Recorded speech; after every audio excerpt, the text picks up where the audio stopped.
All right, let's get into the next one, the third miracle. So Matilda has mastered being able to push, pull, and lift things, and now she wants to put her plan into place. Let's find out exactly what this plan is. The next day was Thursday, and that, as the whole of Miss Honey's class knew, was the day on which the headmistress would take charge of the first lesson after lunch. In the morning, Miss Honey said to them, "One or two of you did not particularly enjoy the last occasion when the headmistress took the class, so let us all try to be especially careful and clever today. How were your ears, Eric, after your last encounter with Miss Trunchbull?" She stretched them, Eric said. "My mother said she's positive they are bigger than they were before." "And Rupert," Miss Honey said, "I'm glad to see you didn't lose any of your hair after last Thursday." "My head was jolly sore afterwards," Rupert said. "And you, Nigel," Miss Honey said, "do please try not to be a smart aleck with the headmistress today. You were really quite cheeky to her last week." "I hate her," Nigel said. "Try not to make it too obvious," Miss Honey said. "It doesn't pay. She's a very strong woman. She has muscles like steel ropes." "I wish I was a grown-up," Nigel said. "I'd knock her flat." "I doubt you would," Miss Honey said. "No one has even got the better of her yet." Ooh, are we about to find out? Someone has. "What will she be testing us on in this afternoon?" a small girl asked. Almost certainly the 3 times table," Miss Honey said. "That's what you are all meant to have learnt this past week. Make sure you know it." Lunch came and went. After lunch, the class reassembled. Miss Honey stood at one side of the room. They all sat silent, apprehensive, waiting. And then, like some giant of doom, the enormous Trunchbull strode into the room in her green breeches and cotton smock. She went straight to a jug of water and lifted it up by the handle and peered inside. Remember when Lavender put the newt inside the jug, so she was not falling for that again. "I'm so glad to see that there are no slimy creatures in my drinking water this time. If there had been, then something exceptionally unpleasant would have happened to every single member of this class. That includes you, Miss Honey." The class remained silent and very tense.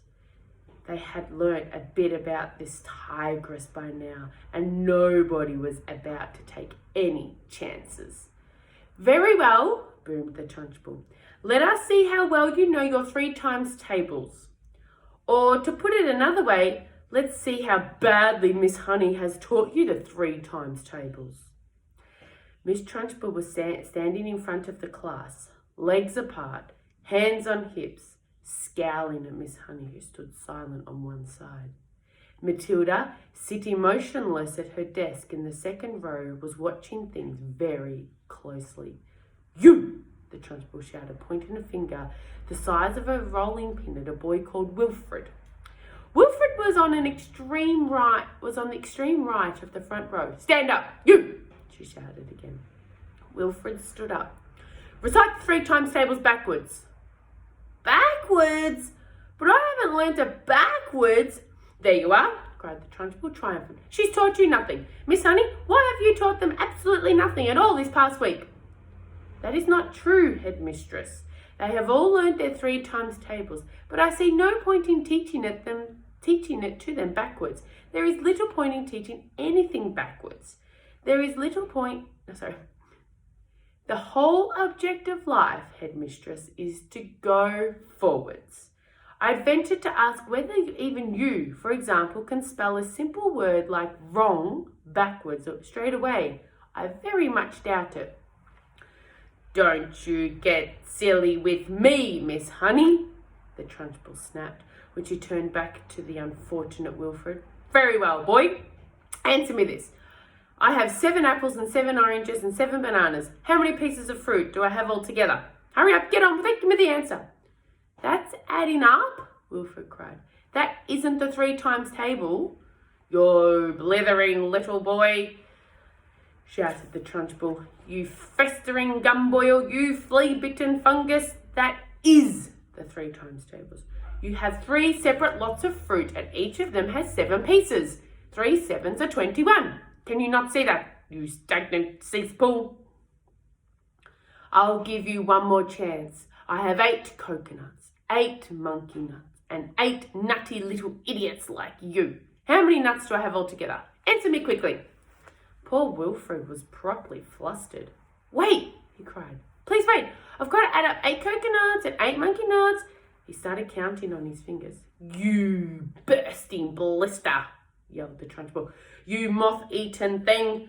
This is not adding up. This is multiplication. The answer is 3 eighths. Or is it 8 threes? What's the difference between 3 eighths and 8 threes? Tell me that, you mangled little wurzel. Look sharp about it. By now, Wilfred was far too frightened and bewildered even to speak. In 2 strides, the Trunchbull was beside him, and by some amazing gymnastic trick, it may have been judo or karate, she flipped the back of Wilfred's legs with one of her feet so that the boy shot up off the ground and turned a somersault in the air. But halfway through the somersault, she caught him by an ankle and held him dangling upside down like a plucked chicken in the shop window. 8 threes, the Trunchbull shouted, swinging Wilfred from side to side by his ankle. 8 threes is the same as 3 eighths. What are 3 eighths? 24. Repeat that. At exactly that moment, Nigel, at the other end of the room, jumped to his feet and started pointing excitedly at the blackboard and screaming, The chalk! The chalk! Look at the chalk! It's moving all on its own! So hysterical and shrill was Nigel's scream that everyone in the place, including the Trunchbull, looked up at the blackboard, and there, sure enough, a brand new piece of chalk was hovering near the grey-black writing surface on the blackboard. It's writing something, screamed Nigel. The chalk is writing something. And indeed it was.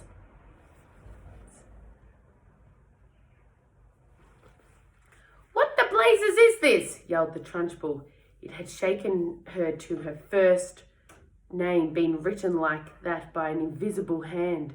She dropped Wilfred onto the floor. Then she yelled at nobody in particular. Who's doing this? Who's writing this? The chalk continued to write. On the board it said, Agatha, this is Magnus. This is Magnus. Everyone in the place heard the gasp and came from the Trunchbull's throat. No, it can't be. It can't be Magnus. Remember, Magnus is Miss Honey's dad, so her brother-in-law. It is Magnus, and you'd better believe it. Miss Honey at the side of the room glanced swiftly at Matilda. The child was sitting very straight at her desk and held high, the mouth compressed, the eyes glittering like 2 stars.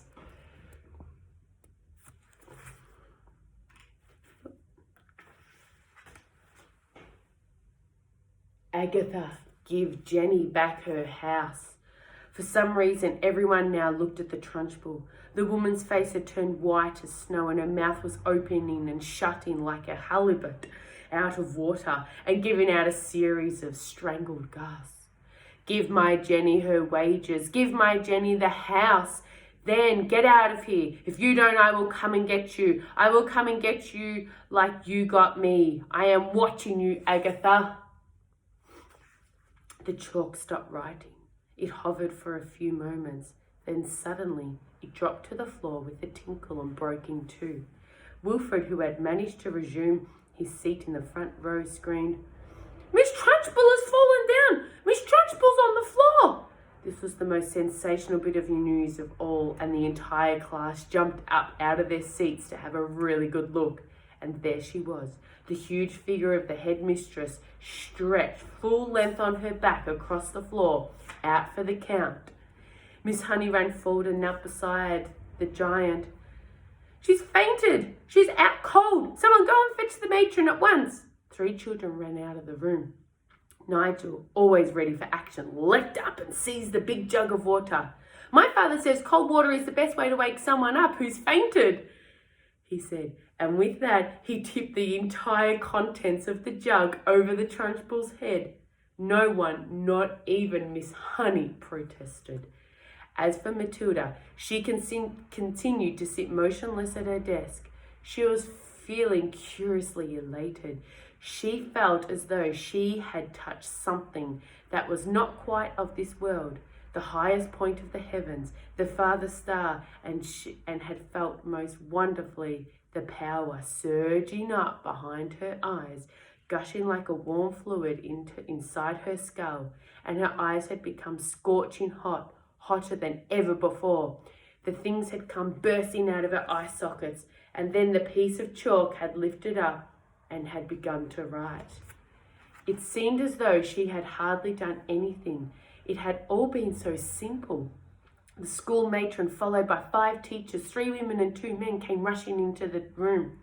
"By golly, somebody's floored her at last," cried one of the men, grinning. "Congratulations, Miss Honey." "Who threw the water over her?" asked the matron. "I did," said Nigel proudly. "Good for you," another teacher said. "Shall we get some more?" "Stop that," the matron said. "We must carry her up to the sick room." It took all 5 teachers and the matron to lift the enormous woman and stagger her out of the room. Miss Honey said to the class, "I think you'd all better go back to the playground and amuse yourselves until the next lesson." Then she learned and walked out to the blackboard and carefully wiped out all the chalk writing. The children began filing out of the classroom. Matilda started to go with them, but as she passed Miss Honey, she paused and her twinkling eyes met the teacher's eyes, and Miss Honey ran forward and gave the tiny child a great big hug and a kiss. All right, that's the end of that chapter. The Trunchbull has finally been defeated. My goodness. And next one is called A New Home, and we'll have a look at that later in the week. Awesome.